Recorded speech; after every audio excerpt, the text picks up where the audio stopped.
but in our ability to be at at the table.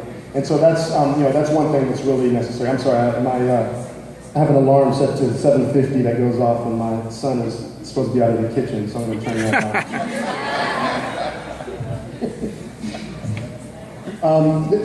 But in terms of kind of building the ecosystem, I mean, you think about a traditional value chain, and kind of from the traditional film side, you have everything from capturing the image. And so, there's John, who has a fantastic camera, but there are more cameras that are necessary. So, the people that have the sensors and the lenses and, all of the kind of camera bodies, that's really critical right now because you can't go out and shoot within, well, actually you can. There's some cameras that you can rent, and VR cameras you can rent for $4,000 a day, and they're still not 3D.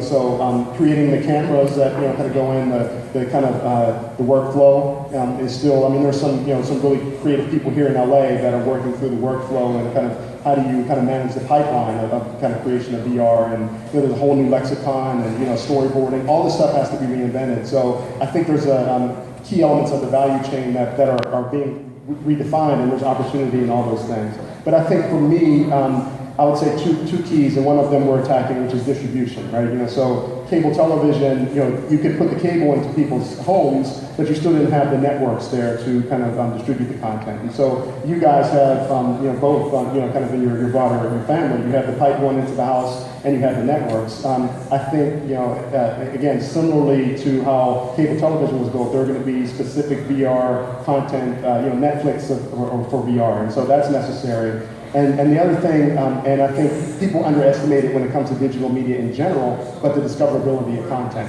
Because people talk about the long tail, and they talk about it's great to be able to have 3 million songs, but I listen to the same stuff I did. Maybe because I'm old and gray, but I like T.I., and so I'm gonna every time T.I. comes out with a track, I'm gonna buy that. And it took me a long time to discover Kendrick Lamar. You know what I mean? So it's. But the same thing is going to happen with and people talk about Amazon recommends or Netflix recommends. I've never been a big fan of that. It's like what I want to listen to and what I want to watch is what everyone else is watching.